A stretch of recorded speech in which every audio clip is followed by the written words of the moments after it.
اعوذ باللہ من الشیطان الرجیم، بسم اللہ الرحمن الرحیم۔ السلام علیکم دوستو، آج کی اس ویڈیو میں خوش آمدید۔ اور آج کی ویڈیو میں جو بات ہم آپ سے کرنا چاہ رہے ہیں وہ ہے کہ رسک لینا چاہیے یا نہیں۔ اس ضمن میں آپ سے میں جو بات کرنا چاہ رہا ہوں وہ دو دوستوں کی کہانی ہے۔ دونوں دوست ایک آرگنائزیشن میں جاتے ہیں اور ایک ہی ٹائم پر ان کی ہائرنگ ہوتی ہے۔ ایک ہی طرح کی سکلز ہوتی ہیں، ایک ہی طرح کی ڈگری ہوتی ہے، ایک ہی طرح کی آؤٹ لک ان کی ہوتی ہے۔ لیکن کچھ سال بعد ایک شخص اس آرگنائزیشن سے نکل کر ایک اپنا بزنس سٹارٹ کر لیتا ہے اور بہت آگے نکل جاتا ہے، اور دوسرا شخص وہیں پہ بیٹھا رہ جاتا ہے۔ کون سے ایسے فیکٹر ہیں کہ جس کی وجہ سے ایک شخص بہت آگے نکل جاتا ہے اور دوسرا شخص اسی جگہ پر رہتا ہے، یا تھوڑا بہت وہ بھی وقت کے ساتھ ساتھ اس کی بھی یعنی کہ پروموشنز ہو جاتی ہیں، بٹ دونوں میں بہت ڈفرینس ہے۔ اب یہ ڈفرینس کیوں ہے، اس کی کیا وجوہات ہیں، یہ آج اس ویڈیو میں آپ سے ڈسکس کریں گے۔ تو ان دونوں لوگوں میں جو ڈفرینس میکنگ چیزیں ہیں، بہت ساری چیزیں ہو سکتی ہیں، چھوٹی چھوٹی ہیبٹس ہوتی ہیں، لیکن آج جن چیزوں کے بارے میں آپ سے بات کرنا چاہ رہا ہوں وہ دو چیزیں ہیں۔ ایک ہے رسک ٹیکنگ اور دوسری چیز ہے ڈیسیژن میکنگ۔ رسک ٹیکنگ میں ہوتا کیا ہے کہ اپرچونٹیز ہر انسان کو ملتی ہیں۔ دونوں شخص کے سامنے ایک ٹائم پہ ڈفرینٹ اپرچونٹیز آتی ہیں۔ اب ہم لوگوں کا نظریہ ہوتا ہے، ایک بندہ اس اپرچونٹی کو دیکھتا ہے اور وہ کہتا ہے یار یہ کوئی پرابلم آ گئی میرے اوپر، یہ میرے اوپر ایکسٹرا کام آ گیا، وہ اس کو اوائڈ کرتا ہے، اس ڈیفیکلٹی سے بچنا چاہتا ہے اور وہ اپنے کمفرٹ زون میں چلا جاتا ہے۔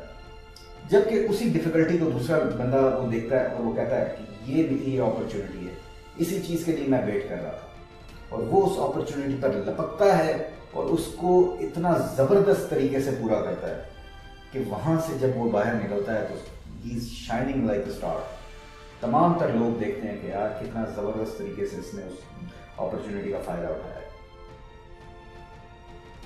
اور وہ لوگ سمجھ جاتے ہیں کہ یار نیکسٹ ٹائم اگر کوئی ڈیفیکلٹی آئے گی تو he is the right person for the job. اور اسی طرح ڈفرینٹ اپرچونٹیز آتی رہتی ہیں، اور وہی مائنڈ سیٹ، ایک جو کہ چیزوں کو ڈیفیکلٹی سمجھتا ہے اور دوسرا جو اس کو اپرچونٹی سمجھتا ہے۔ تو یہ ہمارا دیکھنے کا نظریہ اور ہماری ڈیسیژن میکنگ، کیونکہ بعض اوقات ہم بہت ٹائم لے لیتے ہیں سوچنے میں اور وہ اپرچونٹی ہمارے لیے غائب ہو جاتی ہے۔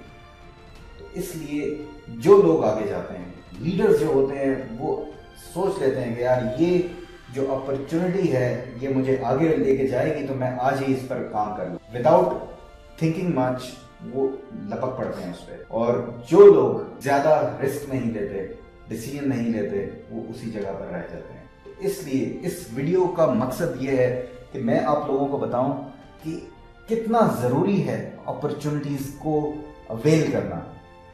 لائف میں آپ کو ہر طرح کی اپرچونٹیز ملیں گی، ٹھیک ہے، لیکن opportunities will be disguised as work and difficulty.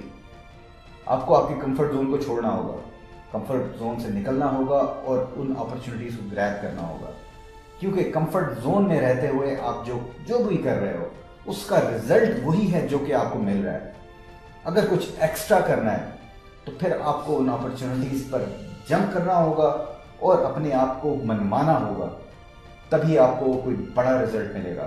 اور لیڈرز تو یہ بھی کرتے ہیں کہ اگر کوئی اپرچونٹی نہیں ہے تو اپنے لیے اپرچونٹیز کریٹ کرتے ہیں۔